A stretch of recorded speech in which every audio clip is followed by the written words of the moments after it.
A ritual spell card is a lesser used type of spell card which usually has some kind of effect to ritual summon a ritual monster, like how a fusion spell card summons a fusion monster. However, unlike fusion spell cards, ritual spells have their own unique subtype joining the ranks of continuous, field, and quick play spells, represented by the flaming symbol on the spell card. And in this video, we'll be looking at the best cards in the game that belong to this type, why they're so strong, and what kind of monsters they can bring out. And at number 10, we have Advanced Ritual Art. This card is capable of summoning any ritual monster, but in order to do so, instead of tributing monsters from your hand or field, you must instead send any number of normal monsters from your deck to the graveyard whose total levels equal exactly the level of the ritual monster you're trying to summon. Now, being able to summon any ritual monster is already a pretty powerful effect, as it allows for Advanced Ritual Art to be splashed into other decks, and used to bring out their strong ritual boss monsters. But what really brings Advanced Ritual Art over the top is its effect to use normal monsters in your deck as materials for ritual summons.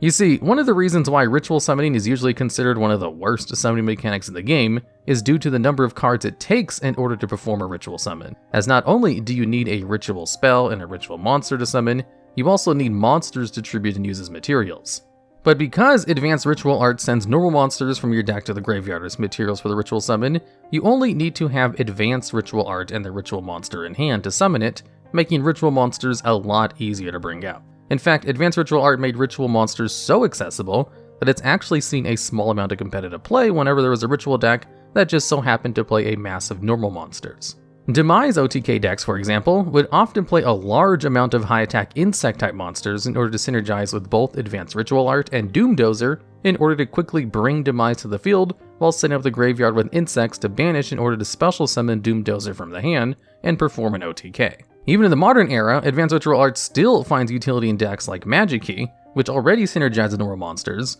or more prominently in ritual-focused Blue Eyes decks that are trying to summon out Blue Eyes Chaos Max Dragon and OTK your opponent, as a single Blue Eyes White Dragon's level lines up perfectly with the level 8 Chaos Max. Despite its diverse use, the reason why Advanced Ritual Art only makes its number 10 spot on this list is because, in order to use it, your deck is required to play normal monsters. For decks that already play normal monsters, this isn't really a problem. But most other ritual decks would be required to play Garnets that do nothing just to get access to Advanced Ritual Art. And because Advanced Ritual Art says that you can only send normal monsters from your deck to the graveyard for its ritual summon, drawing one of these normal monsters can prevent you from using the card altogether. Still, for what it is, Advanced Ritual Art is a generic and pretty strong ritual spell that a lot of decks can theoretically play, which is why it makes it onto this list. And at number 9, we have Dogmatikamacabre. This can be used to ritual summon any Dogmatika ritual monster from your hand or graveyard, and allows you to either tribute any monsters from your hand or field to ritual summon, or you can instead banish any fusion or synchro monster from your graveyard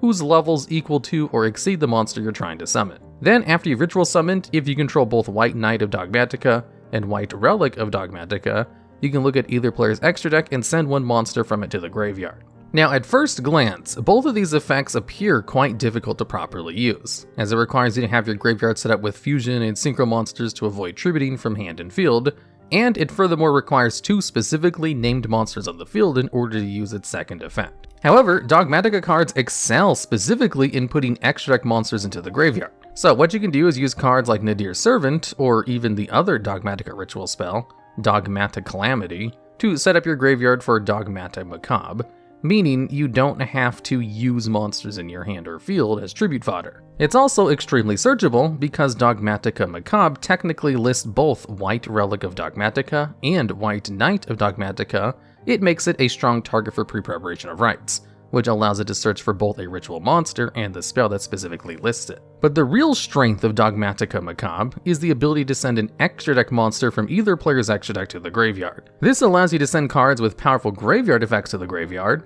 or you can also look at your opponent's extra deck and send one of their key boss monsters to the graveyard, allowing you to deal with that monster before it even hits the field. And they wouldn't even be able to revive the boss monster with a card like Monster Reborn, as that monster you sent wouldn't have been properly summoned from the extra deck first. However, in order to gain access to this powerful effect, you do need to jump through a lot of hoops. Requiring both named ritual monsters on field is somewhat difficult to do, and if a ritual is removed from the field before Macabre can resolve with something like a pop or a banish, then you lose access to the main appeal of the card. But if you do manage to resolve it, this effect can occasionally be outright game-winning by itself. especially since many extra deck combo pieces or bosses are played at one copy, since they're so accessible, which is why Dogmatikamacabre makes it to the number 9 on this list. So speaking of game win effects, and at number 8 we have Machine Angel Ritual, a ritual spell which can be used to summon only a Cyber Angel ritual monster, and requires you to tribute monsters from your hand or field whose levels equal or exceed the level of the monsters you want to summon.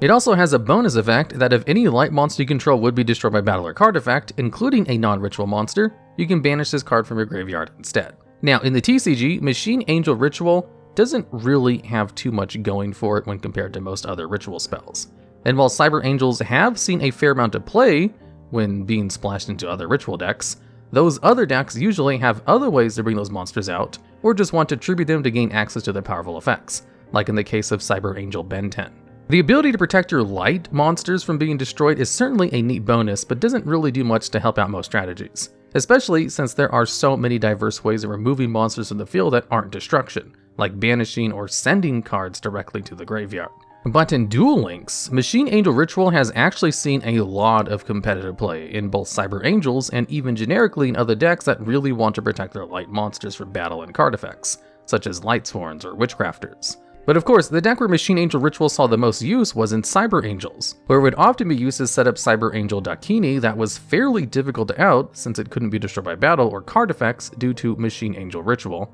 and had an impressive attack stat and would infinitely recur Machine Angel Rituals and ritual monsters in the graveyard, was incredible at being able to OTK the opponent due to its effect to send your opponent's monsters to the graveyard on its ritual summon, and because it can inflict piercing battle damage. In fact, this particular strategy enabled by Machine Angel Ritual was what allowed Cyber Angels to be a tier 0 meta threat, and is why it had so many cards on the Duel Links ban list, including Cyber Petite Angel, Cyber Angel Dakini, and Machine Angel Ritual, all of which were limited to 2, and due to the way Duel Links ban list works, this really hurt the strategy, as if you wanted to run a Machine Angel Ritual and Dakini, you couldn't run Cyber Petite Angel, or if you wanted to run 2 Machine Angel Rituals, you couldn't run either Dakini or Angel. But recently, Cyber Angels have seen both Petite Angel and Cyber Angel Dakini freed from their ban list, and paired with skills like Masters of Rites 2, and new support like Jin Demolisher Rituals, the deck is still fairly competent to this day, even with the current semi-limit on Machine Angel Ritual. All in all, Machine Angel Ritual easily lands the number 8 spot, though it isn't ranked any higher since it hasn't really done too much in the TCG, but still absolutely deserves recognition for what it did do to help Cyber Angels become tier 0 in Duel Links, with its secondary effect really being the factor that pushed it over the edge, just like the next card on this list. And at number 7, we have Good and Evil in the Burning Abyss, a ritual spell whose main appeal is surprisingly not its effect to ritual summon, and in fact even saw competitive play in decks that simply didn't run its corresponding ritual monster. You can use it in order to summon out specifically Malakota, Netherlord of the Burning Abyss, by tributing monsters from your hand or field whose total levels equal 6 or more. But the strongest aspect of Good and Evil is by far its secondary effect. On a hard once per turn during your main phase, except the turn this card was sent to the graveyard, you can banish it in order to send a Burning Abyss monster from your deck to the graveyard, and to then add another Burning Abyss monster to your hand. So the reason why this card was never really used for its ability to ritual summon is because Malakota wasn't really a strong enough payoff for the archetype.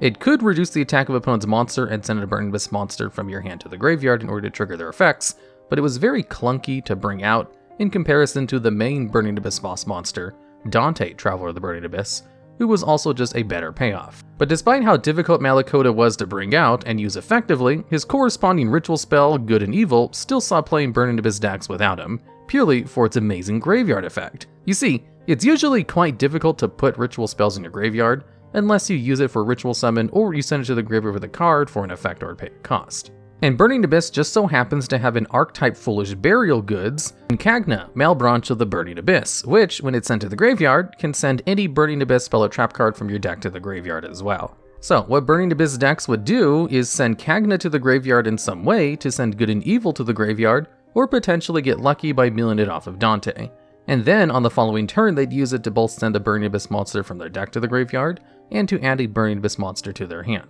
And because every Burning Abyss monster also has an effect when it's sent to the graveyard, you could gain a lot of card advantage with cards like Seer or Graph, or temporarily deal the problem boss monster with Farfa's graveyard effect, while also adding any Burning Abyss monster to your hand to further your own plays. Nowadays, the pace of the game is a little bit too quick for good and evil to see too much play, because its only viable effect requires a turn of setup at the very least, making it fairly slow compared to the graveyard effects of other ritual spells. And the reason why it saw play wasn't really because it was used as a ritual spell, it just so happened to have an extremely powerful graveyard effect that made it worth running, which is why it's only at the number 7 spot. And at number 6, we have Super Soldier Synthesis. This ritual spell can be used to summon out any Blackluster Soldier ritual monster from either your hand or graveyard, but in this instance, Super Soldier Synthesis requires you to send either a light or dark monster from your hand, and a corresponding monster from your deck to the graveyard, whose total levels equals 8 exactly, and you can only activate it once per turn. This is a somewhat similar effect to Advanced Ritual Art, allowing you to use materials from your deck in order to perform the ritual summon.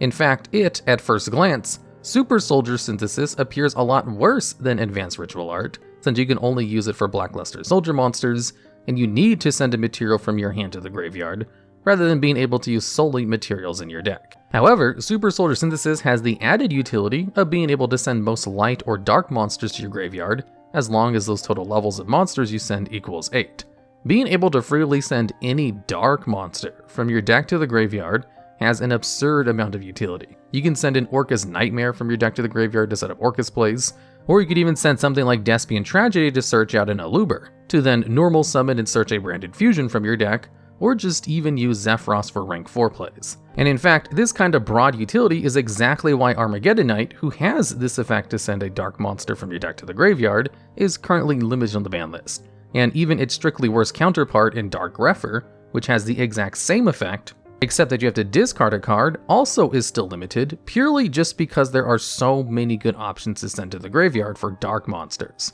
And Super Soldier Synthesis just so happens to allow you to do the exact same thing, provided of course that you have a light monster in your hand that fills out the rest of the levels. And the same is true of reverse. You can also use Super Soldier Synthesis to send any light monster from your deck to the graveyard by sending a corresponding card, such as Perform Mage Trick Clown or Fairy Tale Snow, to act as a form of interruption on your opponent's turn. So, Super Soldier Synthesis actually has a vast array of monsters that are extremely beneficial to send to the graveyard. But this isn't just generically powerful, as you can also use it to buff your Blackluster Soldier ritual monsters you summon by sending a Beginning Night and an Evening Twilight Night from your hand or deck to the graveyard. And when these cards are used as material for the ritual summon of a Blackluster Soldier monster, they give Blackluster Soldier the ability to banish a monster from your opponent's field. So you get 2 banishes if you use both, and have an extra bonus effect. Evening Twilight lets Blackluster Soldier banish a random card from your opponent's hand, and Beginning Night lets a Blackluster Soldier attack again if it destroys a monster by battle, making even the vanilla Blackluster Soldier quite the impressive boss monster.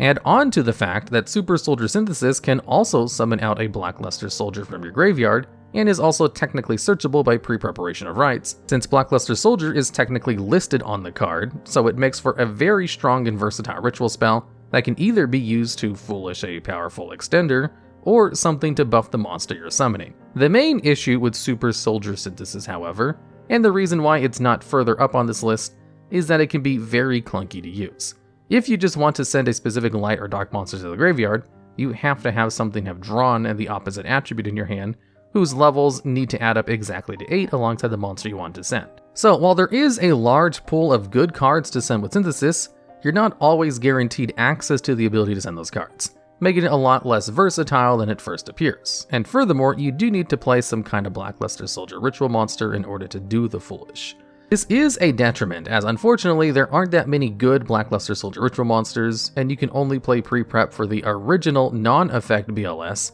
since it's the only one that has its name listed on the card, making the payoff a lot less worth it if you're not sending Beginning or Twilight Night, as you'd essentially just be summoning a 3000 attack vanilla monster. But for Chaos decks, Super Soldier Synthesis can set up your graveyards for some pretty insane plays if you manage to pull it off, which is why it definitely earns its spot on this list, since it can earn you a whole lot of advantage, just like the next card on this list. And at number 5, we have Dawn of the Herald. This ritual card can only be used to summon Herald to perfection, making it searchable with pre-preparation of rites, and requires you to attribute monsters from your hand or field whose total levels equals exactly 6. This is pretty normal for a ritual spell so far, but the real kicker is its graveyard effect. You see, after you perform your ritual summon to perfection, you can banish this card from your graveyard in order to add one monster that was used for its ritual summon from your graveyard to your hand. Now, this is already an extremely solid effect in a vacuum, since it can be used to recur some of the lost advantage usually involved in ritual summoning, And it just so happens that Dawn of the Herald happens to summon out one of the strongest ritual monsters in the game, Herald of Perfection,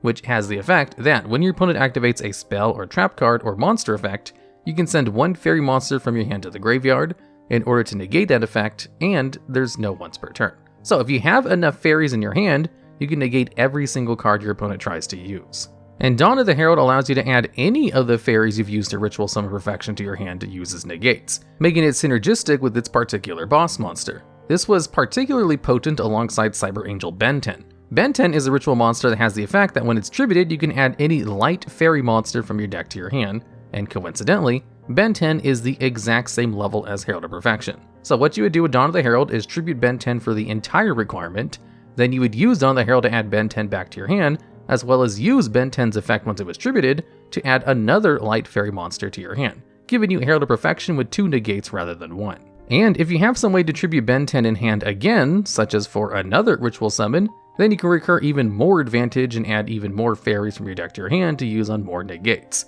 In fact, Herald of Perfection, and as a result Dawn of the Herald, has seen competitive play both in the past in combination with Star Seraphs, which are light fairies which could facilitate both ritual summons and Xyz plays, and in more modern decks such as Drytron. Though Dawn of the Herald has seen slightly less play in these lists, as Drytron have their own ritual spell they can also use to tutor our Herald of Perfection, though some lists do choose to run Dawn of the Herald purely for its ability to continually keep advantage while also bringing out Herald of Perfection to the field, and because it's an excellent target for pre-preparation of rites, which is one of the strongest singular pieces of ritual support. Its continued use throughout the years and its key strength in gaining a lot of advantage puts Dawn of the Herald cleanly at number 5 on this list. While it certainly has its limitations since it can only summon Herald and requires you to tribute monsters whose levels equal exactly 6, but it more than makes up for that with what it does for its particular boss monster. Ritual spells, which synergize well with their boss monsters, are incredible combinations, as you'll see with the next card on this list. And at number 4, we have Gishki Aquamirror,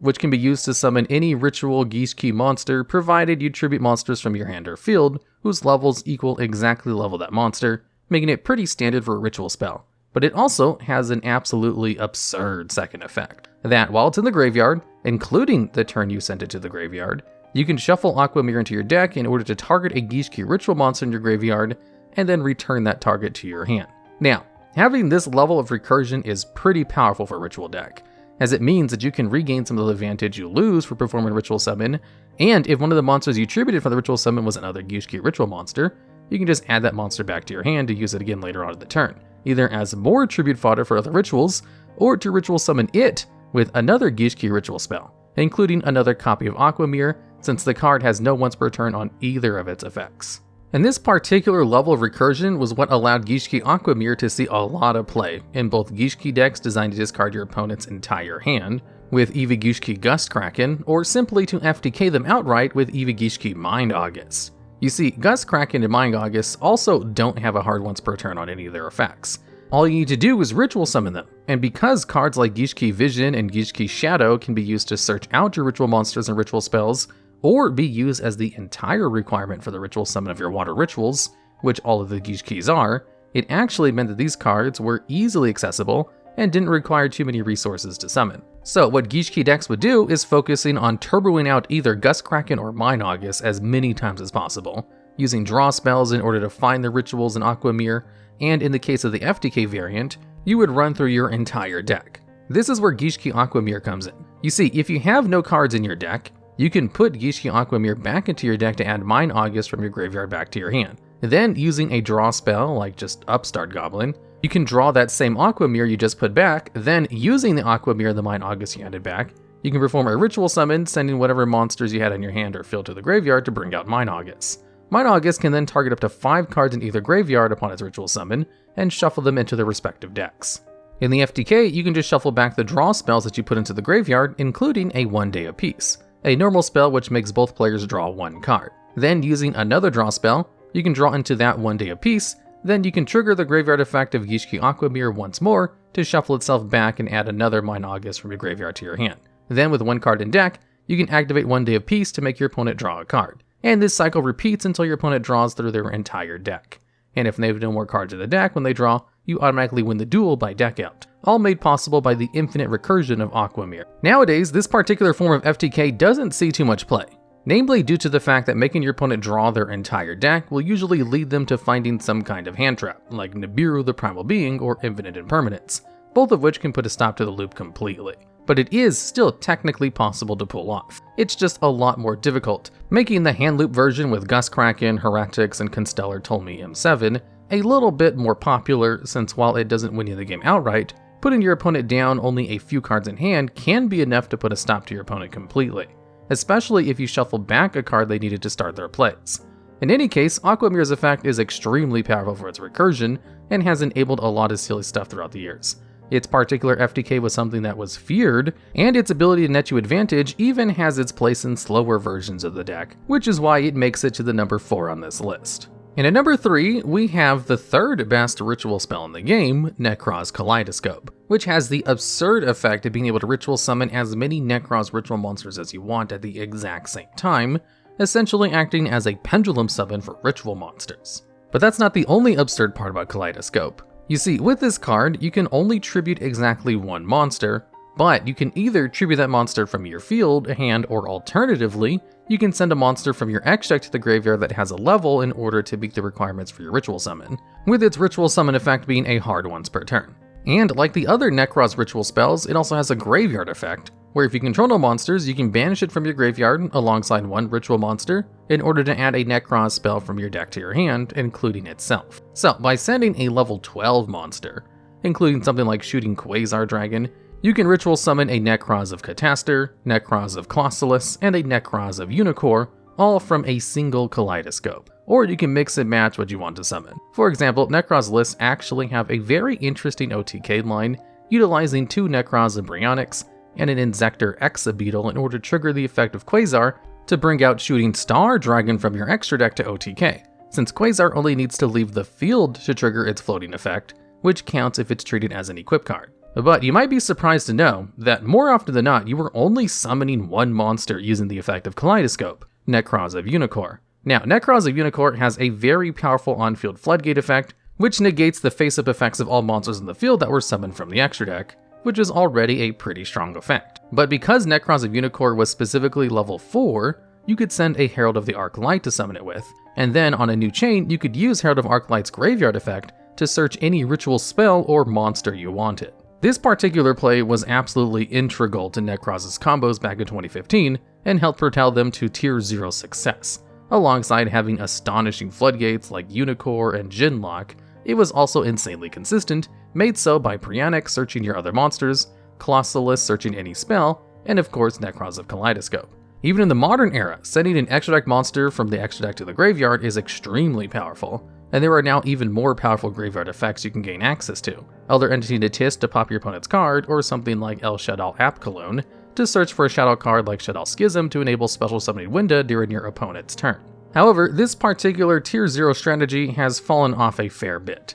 Namely, due to the banning of Jhin releaser rituals, which meant that the deck couldn't lock your opponent out of summoning any monsters anymore. But all in all, Nekroz is still a fairly strong and consistent strategy, and no small part due to how strong the effect of Kaleidoscope is, which lands it cleanly at the number 3 spot on this list. And at number 2, we have Impcantation Inception. This ritual spell actually has a pretty interesting twist to it. Unlike most other ritual spells, you can use Impcantation Inception in order to summon any ritual monster, not just its archetypal boss monster, but also unlike other ritual spells, it has a trade-off where you can only use incantation monsters as materials for that ritual summon, as long as their levels equal or exceed the level of the monster you're trying to summon. And like Aquamirror, Inception also has a pretty powerful graveyard effect. While it's in the graveyard, you can send an incantation card from your hand or field to the graveyard, accept another Incantation Inception to add it back to your hand, and then special summon an incantation monster from your deck. And it just so happens that every single Impcantation monster allows you to gain card advantage if they're special summoned from the deck. Impcantation Talismandra lets you add any ritual monster from your deck to your hand. Pensaplume does the same but only adds from the graveyard.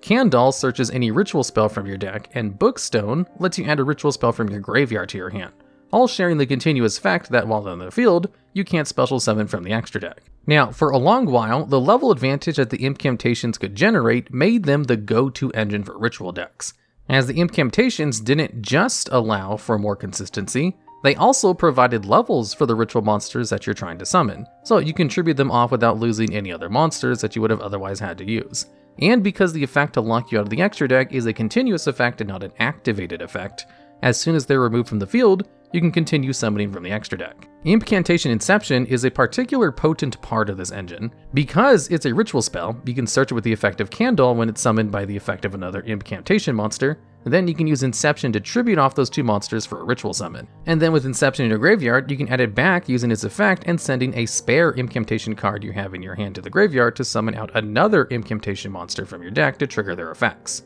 And because Inception's hard once per turn is specifically on its graveyard effect and not on its ritual summon, you can use Inception a second time, tributing the monster you summoned in order to bring out yet another ritual monster, making it such an important tool to bring out ritual monsters very easily. And Inception even still sees some occasional play in current ritual decks. Notably, some modern Nekroz builds and even Shino birds take advantage of the engine for their levels and consistency. Inception is just such a generically powerful card that's always going to be an option to consider when building ritual decks, since it deals with the main issue of ritual summoning. The monsters you play increase any ritual deck's consistency and allows you to find their particular ritual spells and boss monsters. It generates a lot of advantage, which is something a lot of ritual decks struggle with. And finally, it recurs itself, allowing you to perform multiple ritual summons per turn to bring out multiple powerful ritual bosses. It just so happens that even though it's generically powerful and able to help most ritual strategies, there's just one more ritual spell in the game, which is just slightly more versatile. And the rising star at the top of this list and the best ritual spell of the game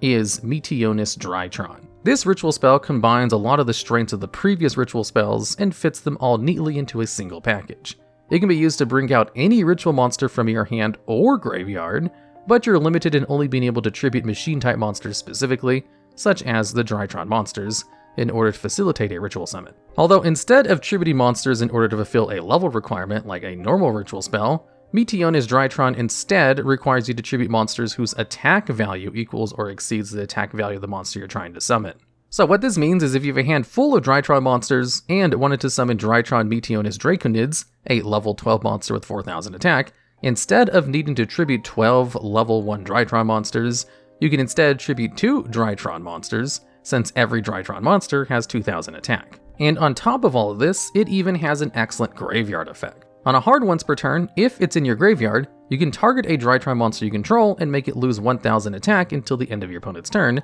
and then you can add a Meteonis Drytron back to your hand. So Meteonis already has the incredible ability to summon out any ritual monster, which is already a pretty powerful effect. But this is pushed even further over the top by the fact that it can summon out a ritual monster from the graveyard as well, allowing for Drytron decks to splash significantly impactful non-Drytron rituals into the deck, which can be summoned out using Meteonis. The previously mentioned Cyber Angel Benten and Cyber Angel Adaten are key examples of this, as Meteonis allowed for them to not only be used as tribute fodder to activate the effects of Drytron monsters, but they can also be summoned out after being tributed, so they can be used for their on-field effects or as materials for extra deck summons. Although famously, or rather infamously, Meteonis Drytron was known for turboing out the previously mentioned Herald of Perfection and more notably, Herald of Ultimateness. Both of these ritual monsters have an attack stat of 2000 or under, meaning they only need one Drytron and Meteonis Drytron in order to summon. And because Drytron is very capable of tributing Benten multiple times over the course of a single turn by ritual summoning her out with the effects of Meteonis,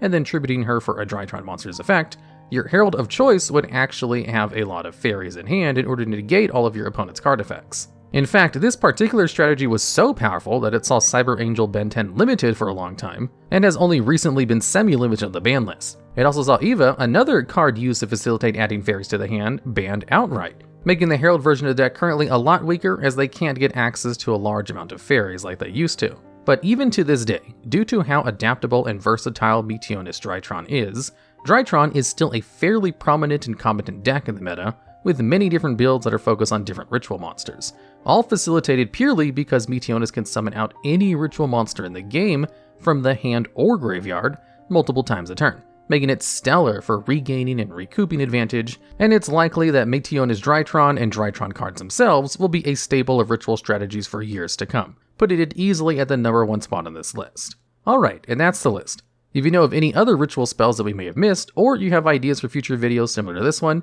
please let us know down in the comments.